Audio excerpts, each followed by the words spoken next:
So, good morning, ladies and gentlemen. Good morning, everyone.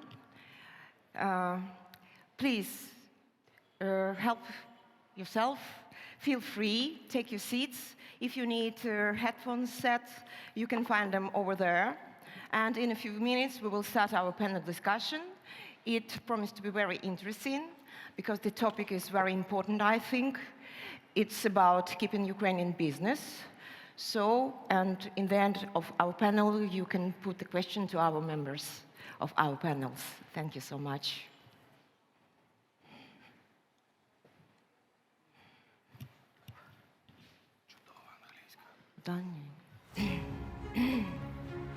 Okay.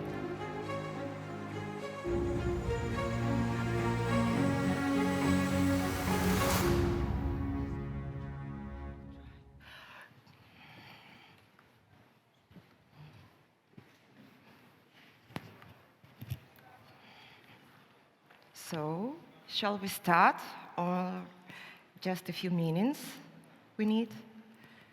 We can start. Okay. So once again, good morning, ladies and gentlemen. My name is Karolina Ashion. I will be the moderator of this panel discussion. And it's my, of course, privilege and honor to be with you. It's my, to be honest, the first experience of moderating in English, so I count on your understanding and support, please. So, and, yeah, I'm so sorry. So, you know, this is the third day of this prominent forum, which is very important for my country, for Ukraine.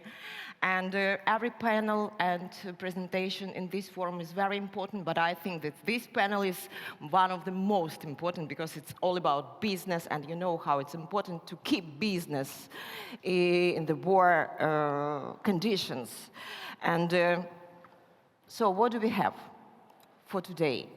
First of all, this is almost complete consensus that in this war we have only one winner, and this is Ukraine.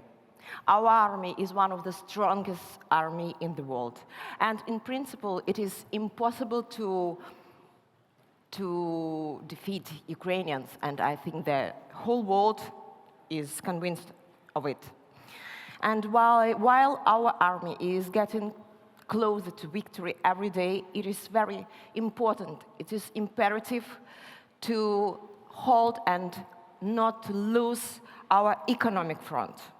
Currently, this is a wild discussion in Ukraine about the fact that the economic profile which existed before the war should be completely different. A new economy is needed, and Ukrainian business needs the new rules of the game, sorry.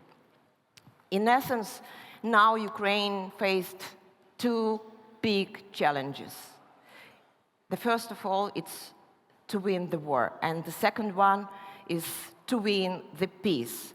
And what needs to be done to win the peace? How it's like to do business in war conditions? From whom is Ukrainian business waiting for help first of all? So how to keep Ukrainian business? This is our topic, and now I'm honored to introduce the member of our panel. Let me start from Dmytro Natalukha. Mr. Natalukha is a member of parliament, chairman of the Economic Development Committee, member of Ukrainian Space Delegation, and co-chair of the UA-UK Inter-Parliamentary Friendship Group, Верховна Rada of Ukraine. Mr. Serhiy Loboyko he is not present, he's not with us. Okay, we will wait in for him. Mr. Loboyko, we are greeting you, Mr. Loboyko. Mr. Loboyko, head of the Center for Innovation Development and co-organizer of Economic Recovery Initiative in cooperation with DIA Business State Project. Mrs. Tetiana Palamarchuk, Deputy Executive Director, Union of Ukrainian Entrepreneurs. Nice to meet you. Mr. Artem Panchenko, Regional Expansion Manager, Uber Company.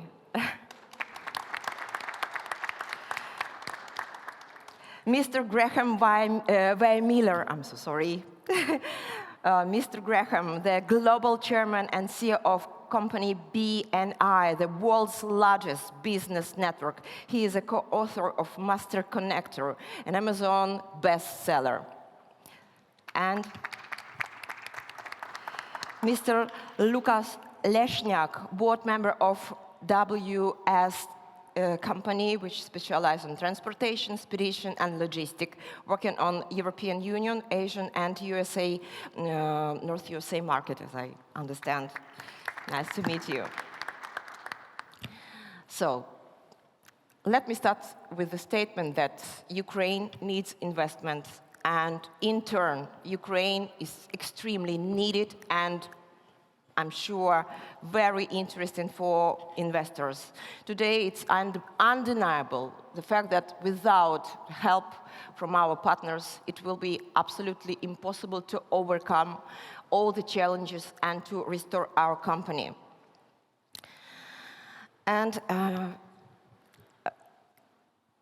Mr. Natalukha, I know that you have cooperated closely with our Ministry of Economy, and I know that recently it was the visit of our Deputy of Minister of Economy to the United States, and during this meeting it was during this visit it was numbers of meetings with flagships of world business, and this visit, as I can understood, was really successful, and maybe maybe it's already signed contracts, and actually, as I can understand, as I can read and listen, so there are so many wide discussion about the fact that Ukraine will be sort of new big thing of Europe. We are on the lips on the whole world, and everybody tells in everyday conversation that when war ends, Ukraine will flood with money from our investors. Do you think it's can be in near future? Of course, we were all waiting for the victory, and one more question. What do you think?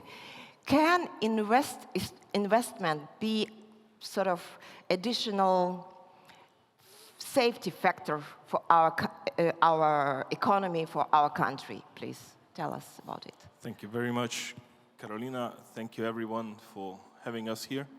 It's a pleasure, and I'm really grateful for the great people of Poland for all this kind support and assistance you've been providing us during this war. So, what does the business need in any country? It needs predictability, and it needs sustainability. Now, I probably won't surprise you when I will tell you that it's rather hard to predict anything in Ukraine right now. However, what can be predicted and what can we think about in the upcoming years once the victory is achieved? We are here in Poland, in a country that has demonstrated a fantastic achievement in its time. It is a country that has voluntarily switched from the socialist regime to the capitalist model of the economy. It's a country that struggled to leave the Soviet occupation and to become a free country with its right to define its market economy on capitalist terms. And for that, in a way, Poland has been repaid, duly so, by investing here, by creating and forging partnerships, by creating opportunities here, because the country deserved this to happen because of its struggle. Now, in my opinion, Ukraine might follow a similar path. However, we will not be the country that will switch to the socialist to a capitalist model, but we will be the country who will clearly signalize that we are ready to embrace the Western values, to stay the country of the West, to stay a member of the big Western family, not of the East, not an autocracy, but a democracy. Not a kleptocracy, but a free country. A country that respects the rule of law, the country that respects transparency. And this is what is the struggle about, basically. It's about these values. So, in my opinion, given how much is the world, the Western world, invested into the struggle, because we are here in Rzeszów, and I'm not the one to tell you how important is the city in terms of what is going on. And you can see the people around, the nationalities around, you understand the processes that are going on. You understand regarding the financial assistance, the military support, the trainings, the intelligence exchange, and so on and so forth. So the Western world is really invested into what is going on in Ukraine. Therefore, once this war is won by Ukraine and the Western allies, and I have no doubts in that, just a matter of time and sacrifices, unfortunately, from our side, but nevertheless. In my opinion, what can be predicted is that we will witness a pilgrimage to Ukraine.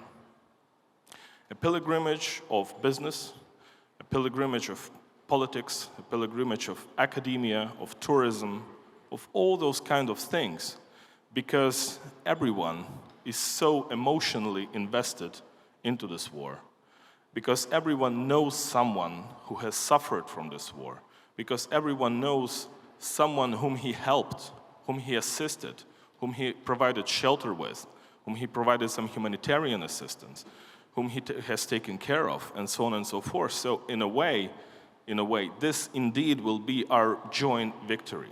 It won't be just about Ukraine. The victory of Ukraine, in fact, will be the triumph of the Western world, of the Western civilization, because Russia is clearly not a part of that. Russia is clearly a barbaric aggressor who denies all the rules and the norms that we have set throughout centuries. So this kind of triumph, in my opinion, will attract a lot of capital, state capital, private capital, equity, and so on and so forth. And in a way, the presence of foreign capital in the strategic industries of Ukraine, in my opinion, will be the best security guarantee ever. Not some kind of pacts, not some kind of memorandums like the Budapest and all the kind of, bullshit, but the presence of the foreign capital in the strategic sectors of Ukraine. The skin in the game of the Western companies, of the companies from the countries who are already deeply invested in this war, will be the best security guarantee. So, in my opinion, the victory of Ukraine, in a way, will reactualize the West. We have seen a lot of skepticism, especially after COVID, after Brexit.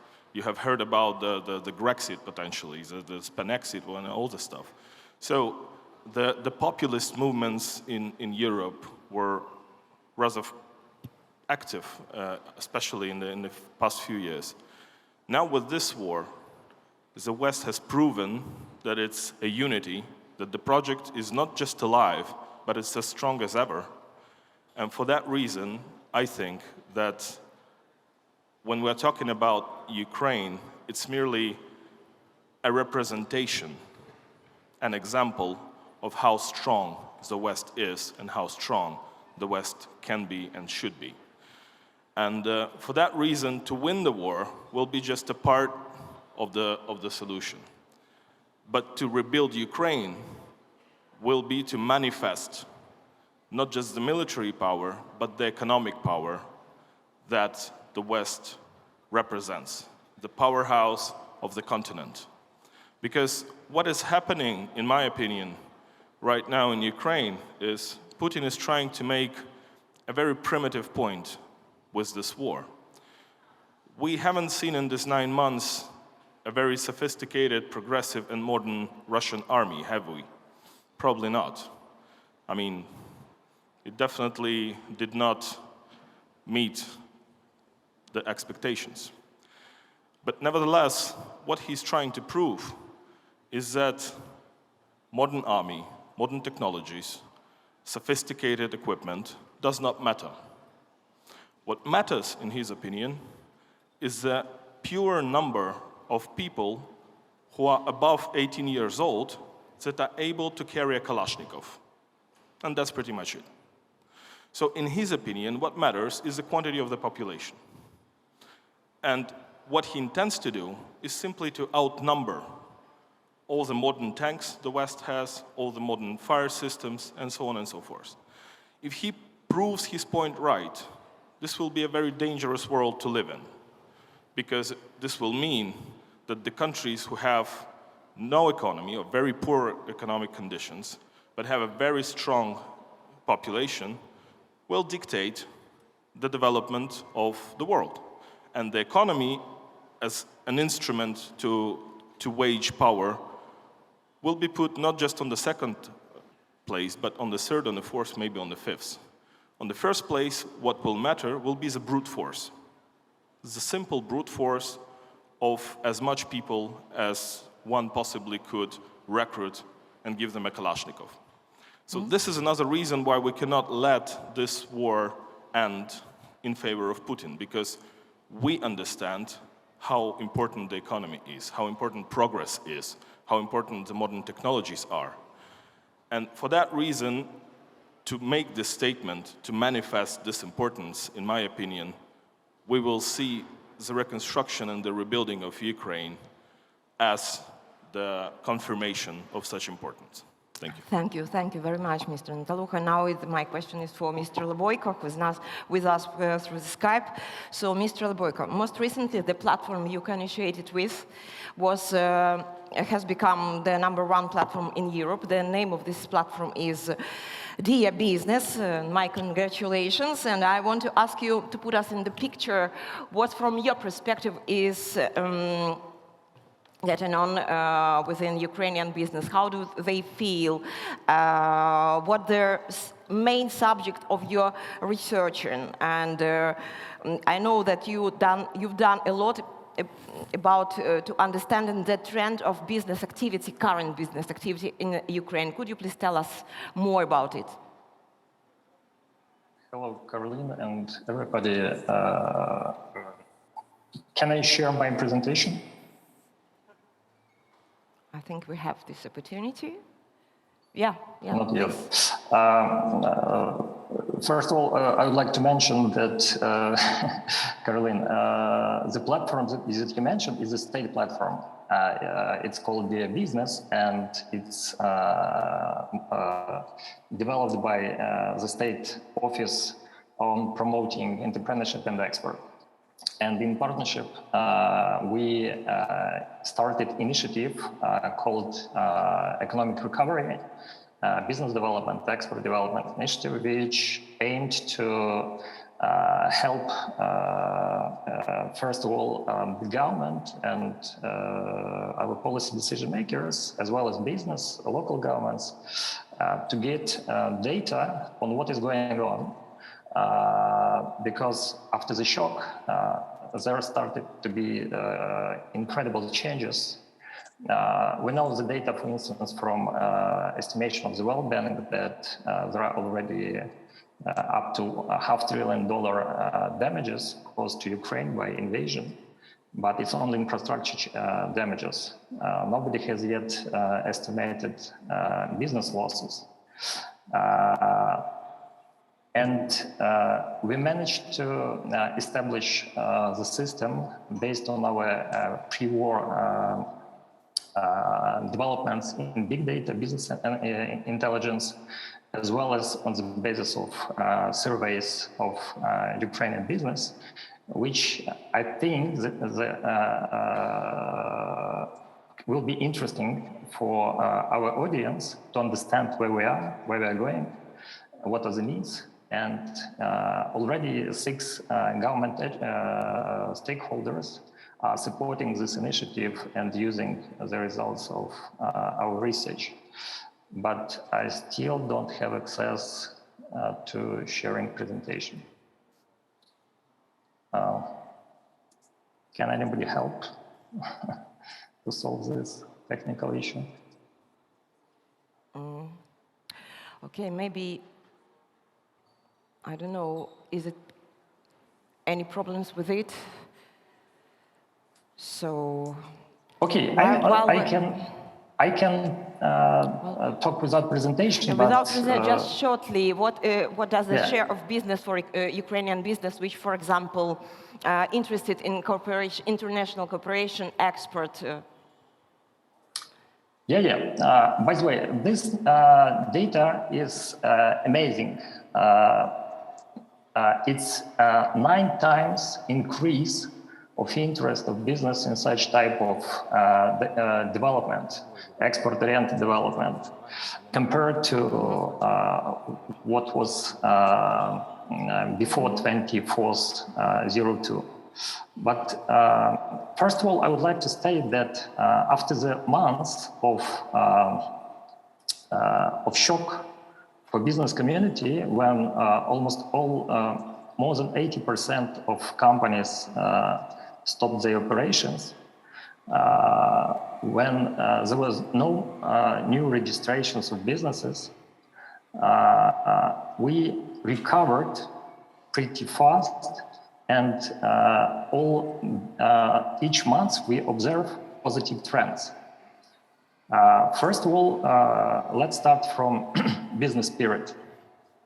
In spite of war, the number of registration is growing, and it's already reached more than 70% before, compared to the level of 2021. But it's even better than behavior of our business community during the year of COVID. So the war didn't scare very much our business, and we started to recover fastly. Now, less than 30% of businesses are still in the mode of stopped or almost stopped operations. At the same time, up to 20% are already on the same level or even increasing their production.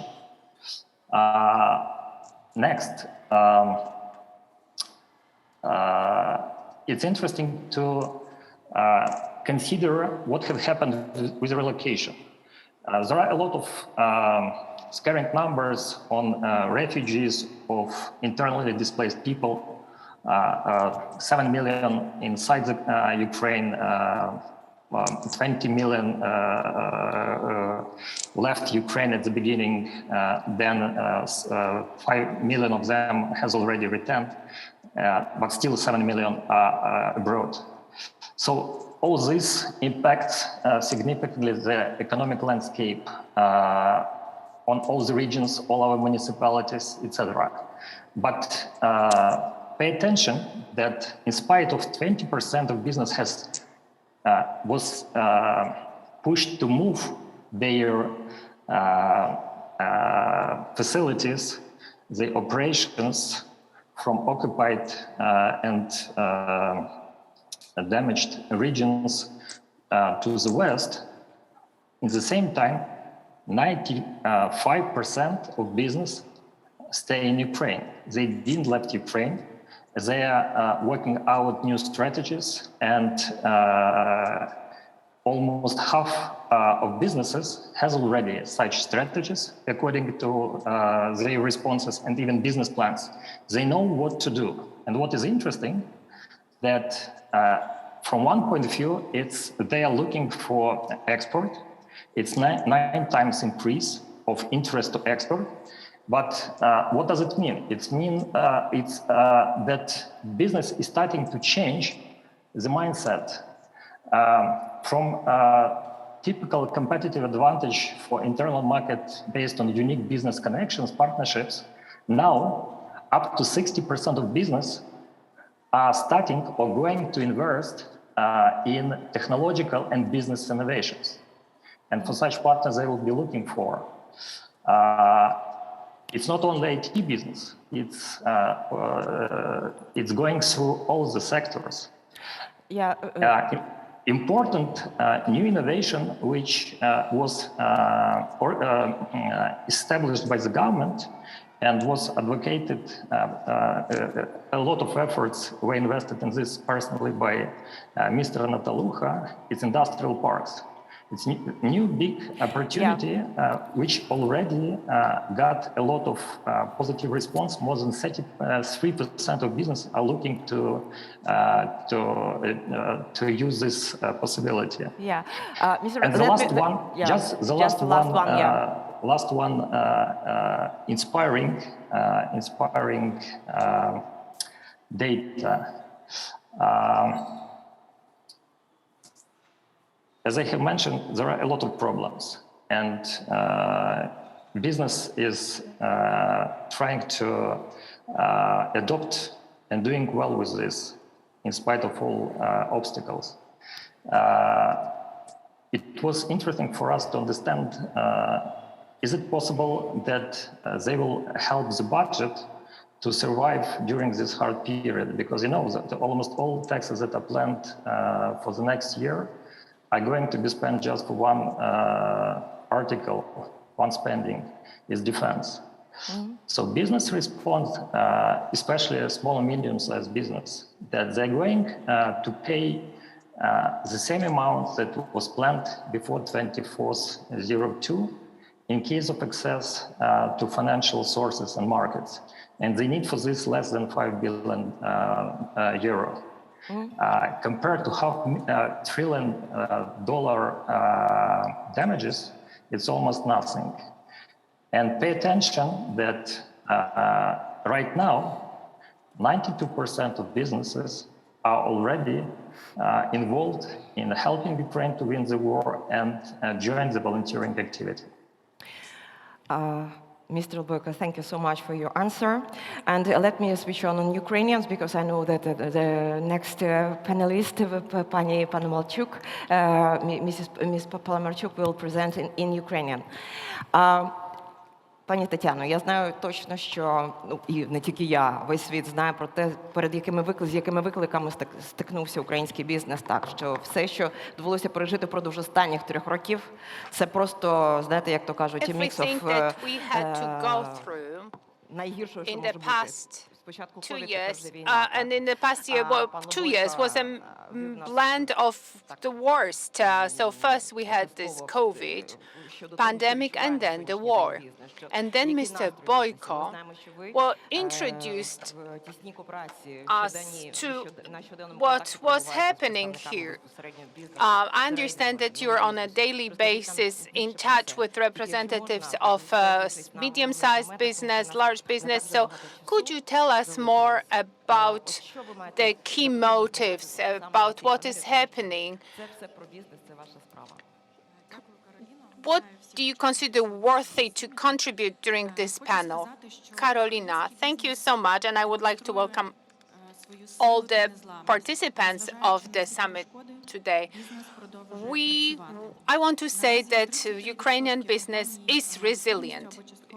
For now, 33% of all companies have postponed their operations, but look at the growth rate in June, that was 44%. So it means that the business is recuperating, that it hasn't stopped. The Ukrainian business is resilient, is flexible, adopts easily to what is happening right now, including the blackouts. Our businesses are coping. They're relaunching their operations, the services, entrepreneurs, so many of them, they have organized their own customer service desks, service points. These are now the so-called resilience points. So, for example, people can charge their gadgets, they can spend some time in warm location. But even the most resilient business needs support. So our business, in order to continue operating, needs stimulation with the participation of external international partners. Some say that Ukraine should be rebuilt after the military operations stop. Let me say that the war is an all-out war at all fronts, and the economy provides our people, our residents, with everything that we need for life. And the support of international partners gives us everything we need to live, to continue working and operating. So right now, without waiting for the war theater to stop, we need to operate. Ukrainians, they have to enter international markets, and you'll never ever find such graceful business partners as Ukrainians. Ladies and gentlemen, we are so grateful to the international community for everything that has been done so far.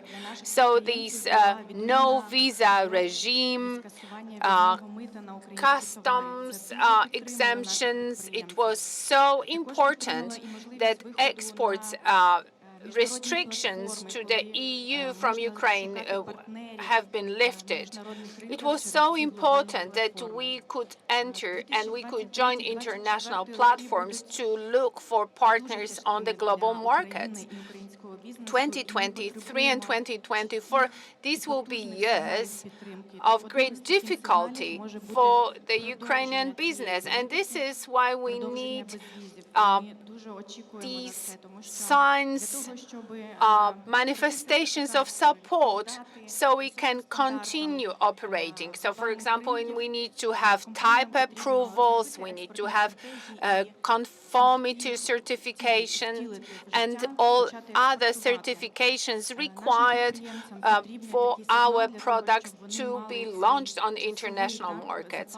Our entrepreneurs, they need to get this clear message.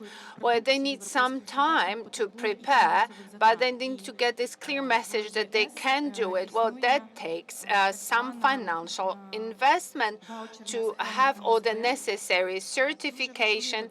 In Ukraine, we have this MSW voucher scheme, which is very important, and it's important for the Ukrainian entrepreneurs to join this program. There are some internationalization vouchers.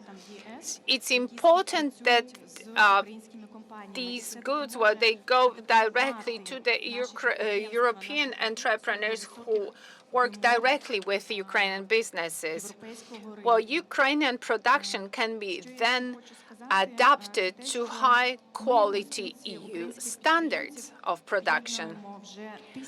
And then, let me add that in the Association of Ukrainian Entrepreneurs, we bring together independent Ukrainian businesses. They're independent. They are not related with the oligarch or with this big capital. These are businesses that want to operate in a competitive economy, in free market economy. The Ukrainian business is ready to change, is ready to follow the European practice. We want to grow. It is not only about survival, it is about growth. So with that, I would like to thank our international partners who support us on our path to freedom and to union with our international partners. Thank you, Tetiana. Sorry, Regional Expansion Manager, Uber, the company well known in the whole world. So, Pani Tetiana just explained to us very clear that what the last situation with Ukrainian business, and since the first days of the war, Ukrainian business demonstrating fantastic resilience and great responsibility. After all, Ukrainian business paid taxes in advance to support the state and support army, of course, but the challenges is huge, and it's like sort of mix of evil and disaster, you know. But despite on this, your company just increase your presence in Ukrainian market, and from 9 cities, if I'm not mistaken, to 18 cities where you are now in Ukraine. So tell me, what is peculiarity maybe in Ukrainian business? Why you don't afraid of invest and you keep invest money in Ukraine? Yeah. Thanks for the question, and in short, Ukraine is just awesome. And when we launched our operations back in 2016, we quickly realized that Uber market in Ukraine would become one of the most significant markets across Central and Eastern Europe markets, and we were growing rapidly. Unfortunately, war has changed everyone's plans. And what Dmytro has mentioned is that everyone's right now looking for predictability and sustainability, and since we don't have it, we had to develop our new agile approach, how to run business. And therefore, I want to tell you not only what we are doing right now to adapt our business, but as well why and how we are doing all those changes. In fact, when the war started, we witnessed a huge influx of people who were fleeing from war-affected areas, so they were moving to safer areas. And in those areas, we realized that it's actually unserved opportunity where we can provide transportation services, and as well, we can provide earning opportunities for drivers who eventually move there. For that, we realized that we have to change our approach of launches, of city operation launches. So therefore, we've entered into partnerships with civil military administrations. We just ask what are their needs, how we can cater their requests best. It's not only about safety questions. So for example, when we launched Kiev, we had to check which areas are still dangerous because of landmines left by Russians, and as well how we have to abide curfew hours and so on and so forth. But as well, we ask how we can help them. And based on their reactions, we decided to provide overall over 100,000 of free trips for critical infrastructure workers, for nurses, for doctors, for NGOs, for even blood donors who are right now, unfortunately, in a high demand, and even for refugees who had to move from one place to another. By doing that, we tried to utilize our drivers. And lots of those drivers, they had lost their job, or they were looking for just a flexible temporary solution how to increase their earnings. And by doing so, we realized that as an international company, we can leverage our global resources. And therefore, we decided to remove our Uber margin from first 600,000 trips. And basically, we passed all driver earnings from fares, from trips, to their pockets, just supporting them. By doing so, we were trying to support local communities and drivers driving in those areas. Unfortunately, not only people were requiring help, as a lot of supply chains were disrupted, and I guess, well, everyone is experiencing that in Ukraine. And therefore, we checked how our business can change and serve that question. For example, we were in discussion with UN orgs, such as Welfare Program or UNHCR, and they had tremendous help Ukraine by moving humanitarian aid, but they were moving huge trucks of that aid to lots of local warehouses in Kiev, in Dnipro, in Chernivtsi. But that was a question of a last mile delivery, because, well, that is always a question. And we realized that we actually have a solution for that. Because, well, everyone knows that we have, for example, Uber Eats, where restaurants can basically deliver a hamburger or sushi using a scooter or a bicycle. So therefore, we provided, obviously free of charge, a platform, Uber Direct, which caters those needs. And instead of hamburgers and scooters, we were able to provide them a transportation solution, just a digital platform where UN org were able to request small and medium trucks and literally deliver that last mile delivery of just baby formula, of warm blankets to shelters, to places where temporary displaced people were staying literally without nothing. And we were doing that on demand on a mass scale. So that's basically our core capability. And by doing that, we were trying to solve our supply chain issues. And unfortunately, it's not the only issue we're facing as well, because it's not only about people seeking for help, but it's as well Russians damaging our heritage, our history. And therefore, we witnessed that there are lots of museums, cultural places which were damaged by Russian strikes, by bombs, and we have to preserve it. Because it's not only about doing business, but it's as well preserving our historical culture. Well, it's our memory eventually. And we were working in a partnership with Ministry of Culture. We developed another earning opportunities for our drivers and another transportation solution for a special department who take care of restoration and preserving Ukrainian heritage. We provided a special product which enabled them to request a shuttle, Uber bus, which would draw around Ukraine. We traveled around well over 20,000 kilometers so far, and they were inspecting paintings which were damaged. So there was a team of specialists focusing on conservation, on climatologists. There were lots of experts which were helping to save Ukrainian heritage, provide immediate evacuation or just restoration on site. So by doing so, we was providing evacuation and preserving of Ukrainian heritage. So those are questions how any business can adapt their business model, how we can be agile and just move from regular transportation of evening parties or business trips to a question how you can move your business model and help Ukraine. So that's like one part of business we were doing. And in addition, we were lucky enough to be a global company, so we leverage as well our global partnerships. So we launched, for example, our special vehicle view, a special product in an app globally, which is called like Uber for Ukraine, where people can request, and we collected donations.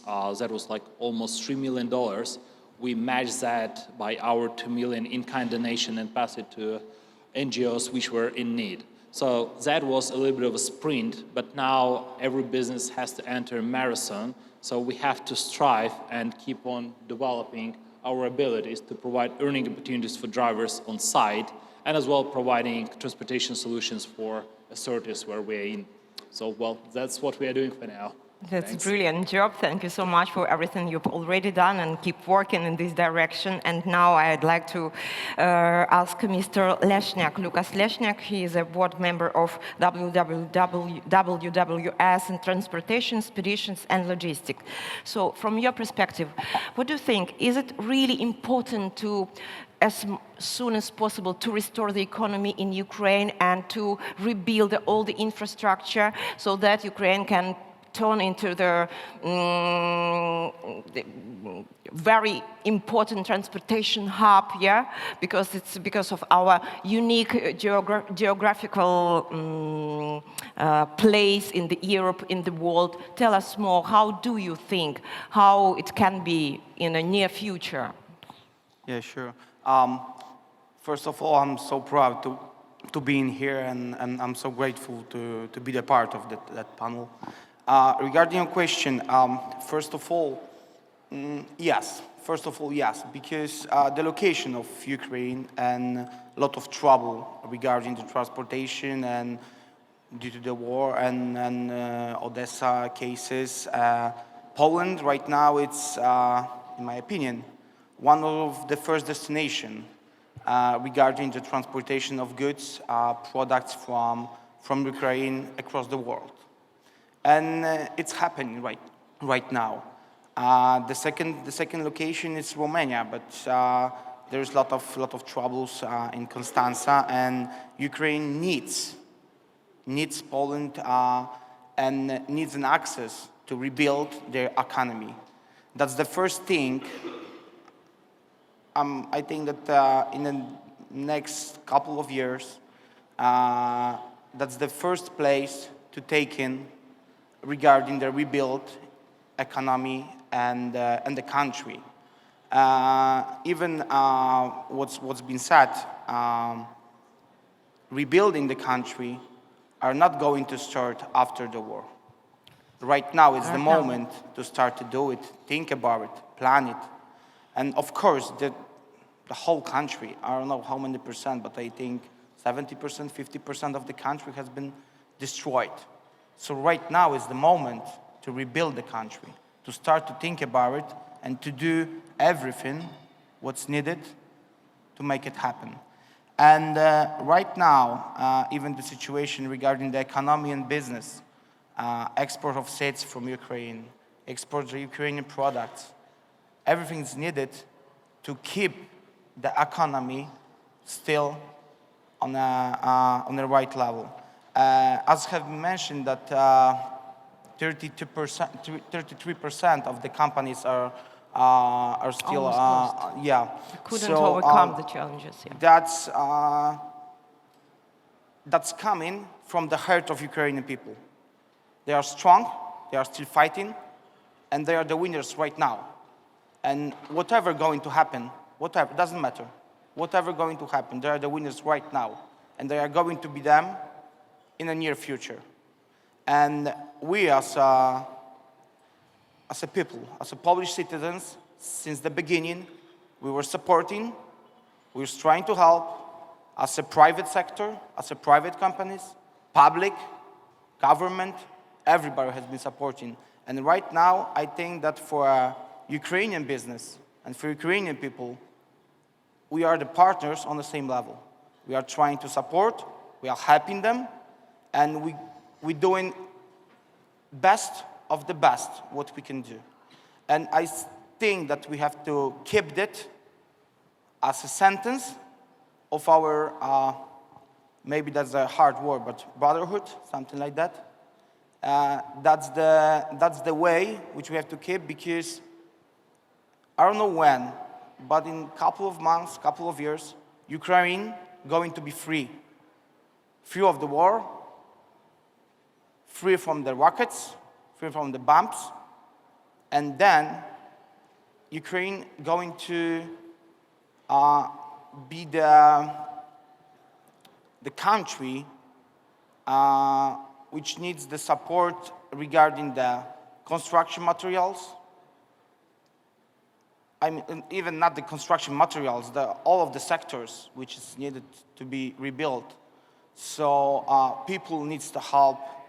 And I think that a lot of people from Ukraine, which are living in Poland right now, I think that maybe they are not going to be back to Ukraine, to go back to Ukraine, to get back to Ukraine, but they are still Ukrainian in Poland. And even the support which they get from us at the beginning, I think that it's going to be the plus for business between Poland and Ukrainian.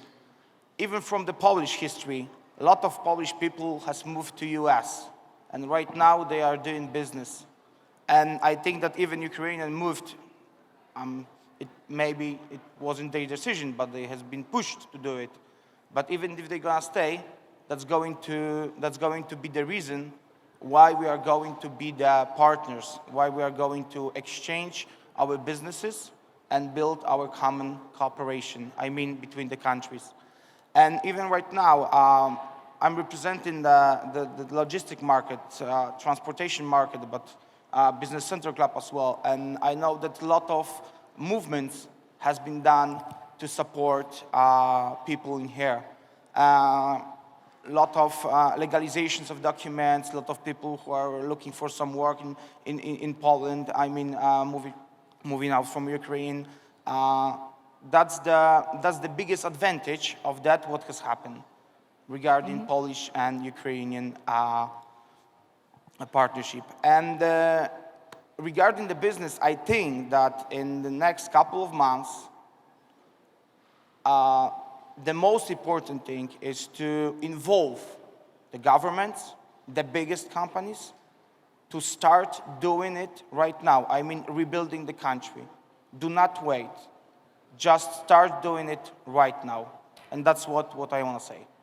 Yes, there is a Mr. Natalukha, and he knows absolutely better than anyone in this audience that our government is already understand it and do. And this panel is proof of what you've just said, that it's absolutely understanding that we have to rebuild our country and think about it and do the first steps now, not wait till the victor will come. So we all know that we are already winners in this war. And one more thing which I want to say to everybody around us and everybody in here.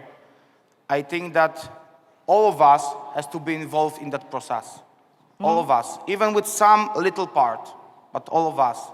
And the victory is right now. Yeah, and when we are talking about Poland, it's very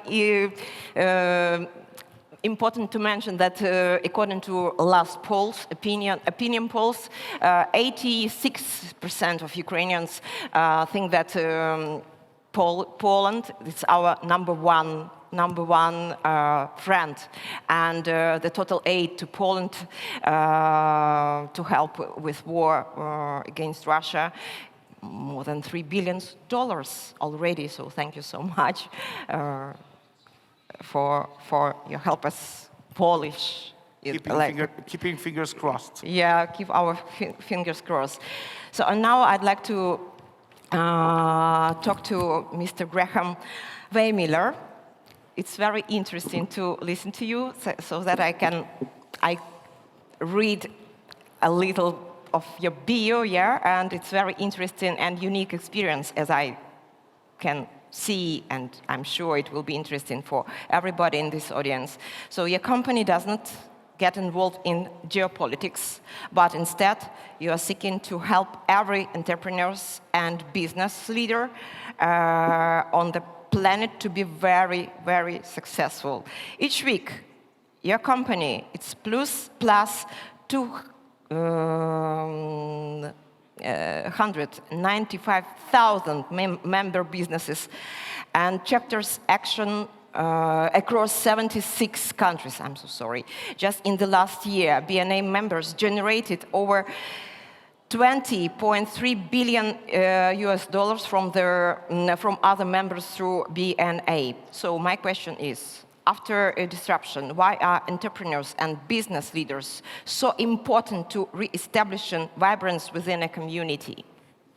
Yeah, absolutely. So as you mentioned, we don't get involved in politics. We want to support businesses. And we really feel that entrepreneurs and business leaders not only provide critical services and products in times of need, but they generate, of course, income, they regenerate the tax base. They really also get the social fabric of communities moving in the right direction. When we have seen disruptions of any kind around the world, many cases it is the entrepreneurs and the business leaders who are able to pull together scarce resources very quickly and to apply those very directly to areas of need. So our goal is to be helpful to entrepreneurs and business leaders everywhere on the planet, and particularly in situations where there is disruption. Some of the things that we have seen be very important to entrepreneurs and business leaders rebounding from disruptions include, the mindset. Now, I can see that the mindset here is very strong and ready to rebound, and that is already underway. But many times there's an opportunity to even think bigger. And the question that we often pose to entrepreneurs and business leaders around the world is, what can they do now that they could not do before? With new technology, with the mindset, by collaborating with other entrepreneurs and business leaders, not only within their town or city or country, but other entrepreneurs and business leaders around the world, what can they do now that they couldn't do before? And maybe their business, as it rebounds, maybe they had thought about it being a business that would support a town or a city. Maybe that same business could be a business that supports the whole country. Maybe that same business can be a business that provides products and services around the world. So I think the mindset to work with others and to ask that question, what can they do now that maybe they couldn't do before? But we continue to see around the world that entrepreneurs and business leaders help rebound quickly in situations where there's disruption. And that is as much a social good as it is a economic and financial. Mm-hmm. And the next question is, with the current disruption, how can Ukrainian business sort of best bounce back? Yeah, absolutely. First, by not doing it alone. I think by building really strong relationships with other entrepreneurs and business leaders that not only are in other categories, but also within their same categories. So building strong relationships, setting up routines where they can learn from each other about how to rebound quickly, not only to find new customers and new markets, but to find new sources of supply. Also for encouragement and recognition as they are rebounding. That's very important to every entrepreneur and business leader on the planet, especially in disrupted situations. And so those are some of the things that we would think about. I know that there's a lot of very tech-forward mindset within Ukraine. I think that will be very advantageous as the businesses are rebounding. I think that's happening already. So, and when it happened, what you are talking about, small business bounces back, when it happened, what impact it can have on families and community? Yeah, part of the reason that we are so passionate about supporting entrepreneurs and business leaders everywhere is because for every successful entrepreneur or business leader, their family is supported. The families of their employees are supported. Their community is supported. Resources are generated for healthcare, for NGOs, for education.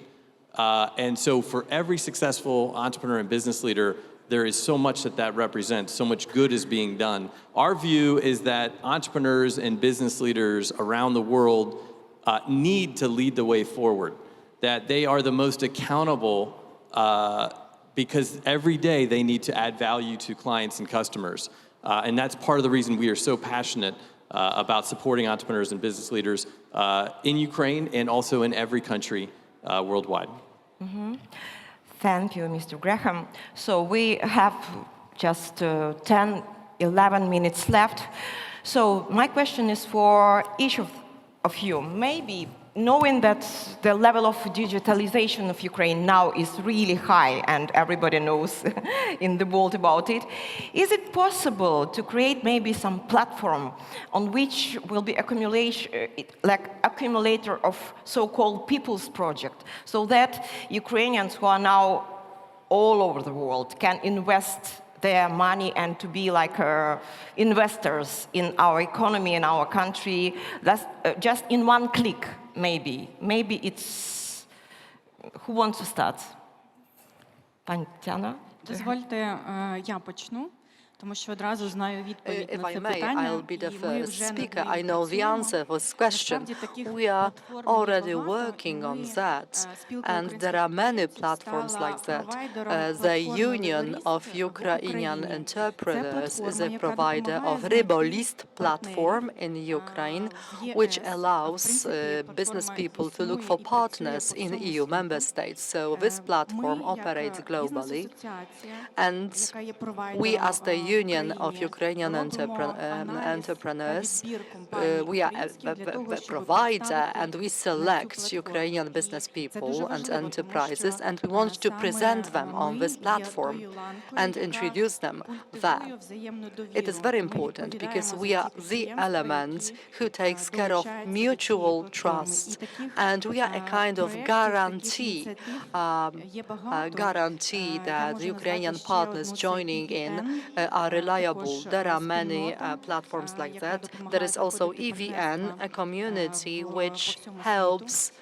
to set up себе ще додам, partnerships що globally спілка as well. And українських let me also підприємців, add that the Union of Ukrainian entrepreneurs feels that there are needs like that, that Ukrainian goods should become a part of supply chains globally, because, well, that's simply crucial. That's simply crucial to build supply chains or join the existing ones. So we set up the Center for International Cooperation, and this center helps our Ukrainian entrepreneurs in entering new markets. So we are trying to help them in that. Mr. Natalukha, my question is for you.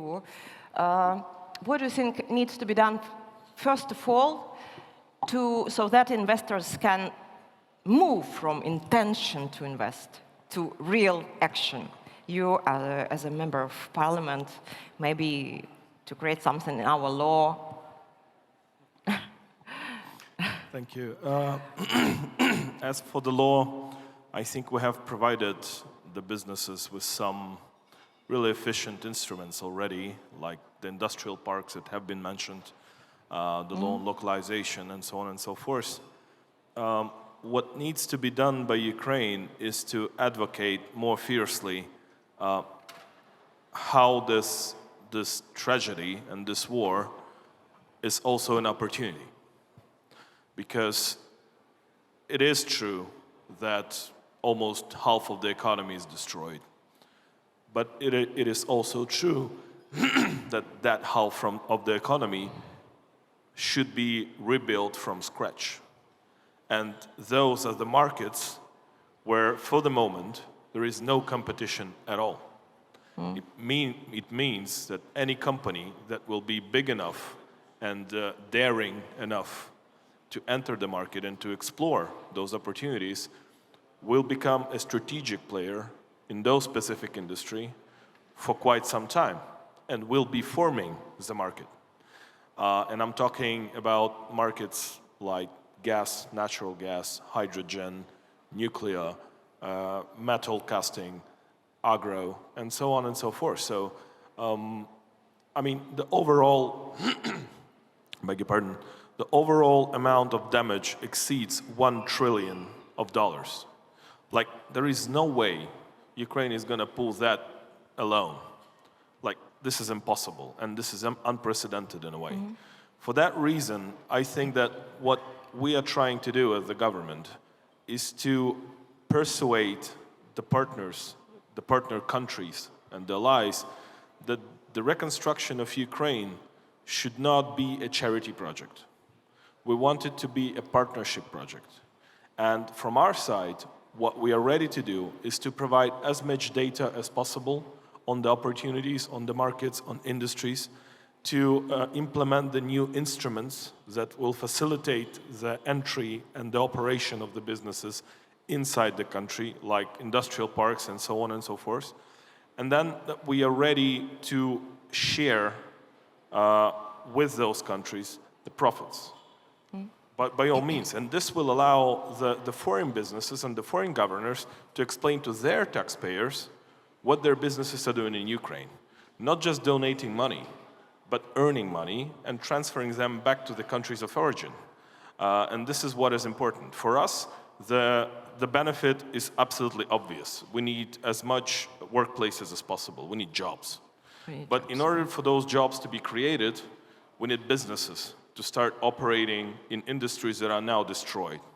And those who will take this advantage of entering the absolutely empty markets for now, empty from the standpoint of competition, I think will have the advantage of forming those markets further and of dominating in a way for some time on those markets. And I think that everybody understands also the geographical importance of Ukraine. Everybody understands the quantity of the population. Now I think the world has seen the technological abilities and the skills of the Ukrainian people and the Ukrainian professionals. So in a way, once the war is over, this will be an incredibly interesting market. A market that I think has a lot of opportunities. Thank you, Mr. Natalukha. Mr. Panchenko, you want to add something, please? And just a quick feedback as well as business. So we are already here to provide our transportation services. The point here is that Ukraine clearly indicated that they are willing to join Europe, and it's about not only just physical trend or declarations, it's as well about harmonization of regs. Because one of our questions that Ukraine is still missing regulations, clear regulations for gig workers. That's everyone from courier or Uber driver to, I don't know, a barbershop personnel. And what we are looking right now, together with other platforms, we are looking to work with authorities to develop a clear regs for gig workers. Therefore, we are looking to provide both flexibility, as based on our feedback from European markets, after successful reforms in Poland, in Romania, in Czechia, in all neighboring countries, we collected the feedback that drivers are actually looking for flexibility, and especially now because, well, it's lots of uncertainty.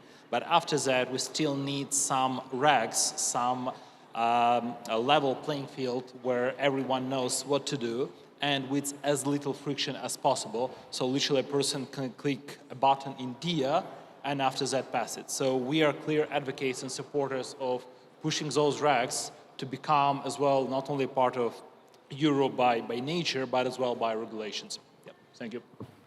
So our time is almost finished.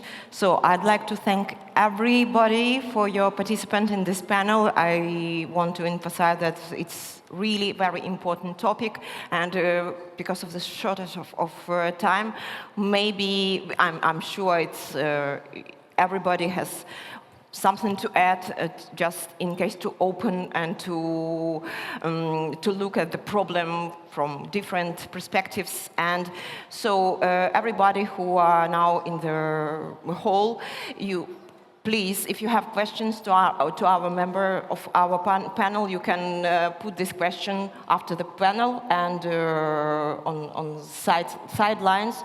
It's not a problem at all. So I want to thank everybody, and I hope it was interesting to listen and to understand a little bit more about what is happening in Ukraine. And once again, this is